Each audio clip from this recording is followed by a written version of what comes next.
Bismillahirrahmanirrahim. Assalamu alaikum dear students. 18 lecture of quantum mechanics and the topic is a particle in a box presented by a student 413132. Assalamu alaikum everybody.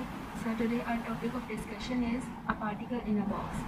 In quantum mechanics, the particle in a box model, also known as the infinite potential well or the infinite square well, describes a particle free to move in a small space surrounded by impenetrable barriers. मतलब ये कि हमारे पास जो उसके अंदर particle होगा वो trap होगा, उसकी एनर्जी इस तरह से होगी कि साइड की वॉल्स तक वो अचीव नहीं कर सकता, यानी हमारे पास जो दोनों साइड्स की वॉल होंगी उसकी एनर्जी इनफाइनाइट होगी।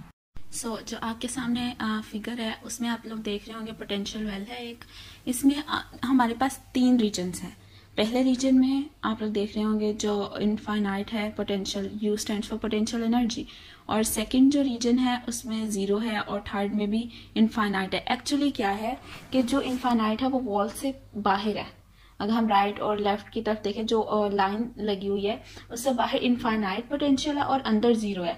होना क्या है कि जो हमारे पास पार्टिकल होगा वो ना तो एनर्जी उतनी अचीव कर सकता है जाने के लिए बाहर, और उसकी अपनी एनर्जी 0 है। ना हम उसे इनफाइनाइट, जाहिर बात है इनफाइनाइट एनर्जी हम कैसे देंगे, तो इनफाइनाइट एनर्जी ना हम उसे दे सकते हैं और ना वो खुद अचीव कर सकता है इतनी एनर्जी कि वो बाहर जा सके।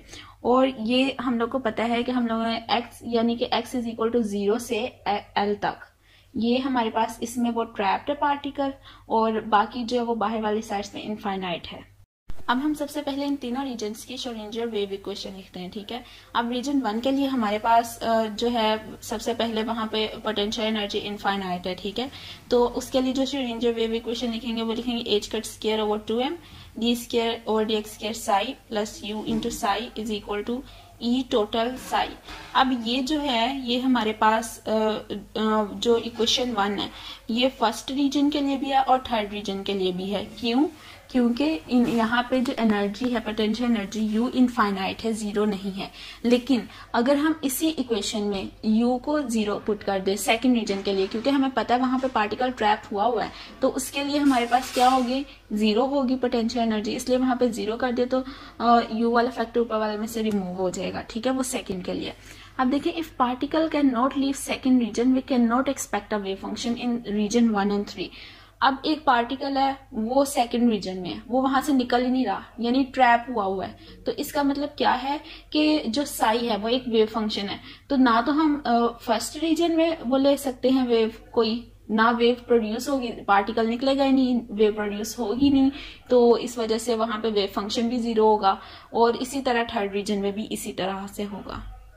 साई एक्स जो एक वेव फंक्शन है, हम इसे लिख सकते हैं a sin के एक्स प्लस बी कोस के एक्स। अब यही वाली वैल्यू जो हम लोगों ने सेकंड रीजन में हमारे पास इक्वेशन थी उसमें हम लोग ये वाली पुट कर देंगे, ठीक है।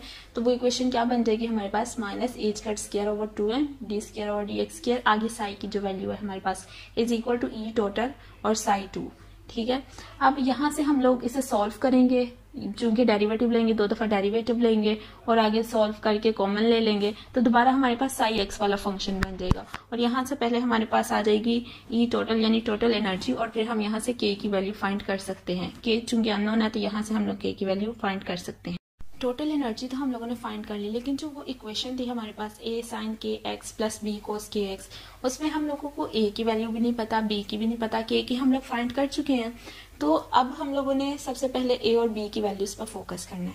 अब हम लोग को ये तो पता है कि वेव फंक्शन क्या होता है, कंटिन्यूस होता है।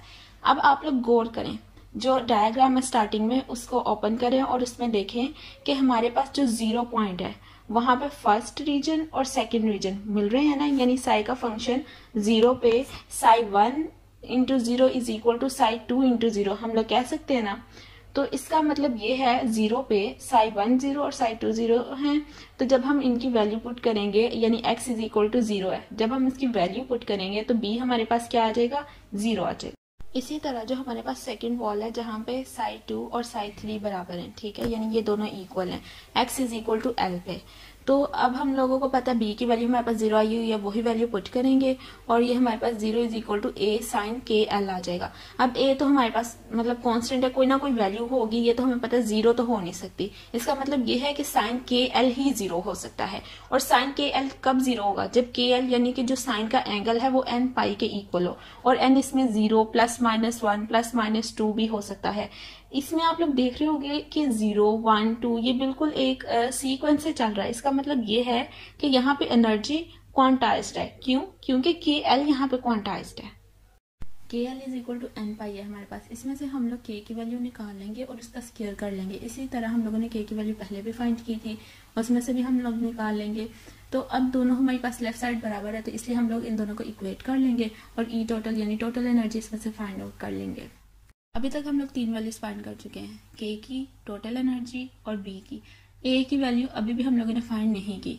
तो अब हम लोग को पता है कि जो वेव फंक्शन है वो नॉर्मलाइजेशन कंडीशन को सेटिस्फाई करते हैं। नॉर्मलाइजेशन कंडीशन गिवन है जो आप देख रहे होंगे अपनी स्क्रीन पे, यानी integral -∞ to +∞ psi X square dx is equal to 1।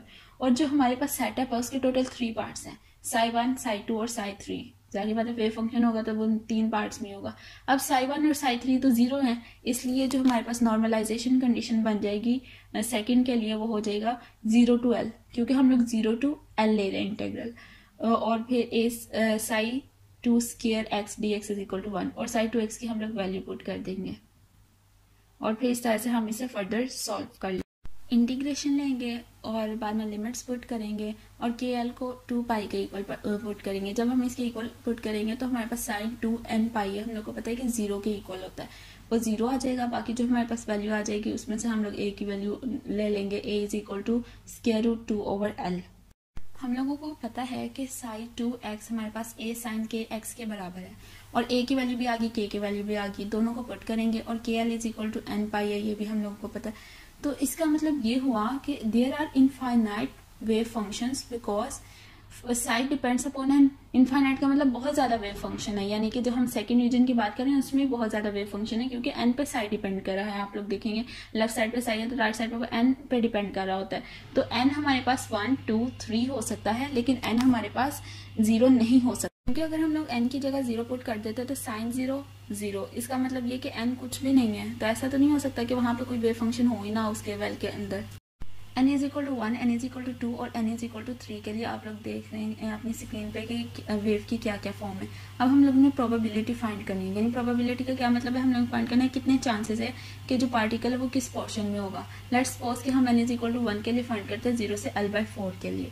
तो अब हम लोग को पता है प्रोबेबिलिटी के लिए हम लोगों को डेंसिटी फंक्शन चाहिए होता है। तो यहाँ पे जो हमारे पास साई 2 स्क्वायर है ये हमारे पास डेंसिटी फंक्शन। प्रोबेबिलिटी फाइंड करनी है वो 0 टू l/4 के लिए और n इज इक्वल टू 1 के लिए।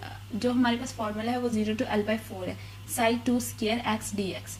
अब हम लोगों ने साई 2 की वैल्यू वहां पे पुट करनी है और n रखना है 1 के इक्वल। जो हमारे पास आंसर आएगा वो आएगा 0.091, यानी इसका मतलब ये हुआ कि हमारे पास रफली 9% चांसेस है कि वो पार्टिकल उस रीजन में प्रेजेंट होगा जिस रीजन को हमने 0 टू l/4 कंसिडर किया था। इसी तरह हम लोग बाकी n इज इक्वल टू 2 के लिए और बाकी रीजन्स के लिए भी फाइंड कर सकते हैं इंटीग्रल और लिमिट्स लगा के।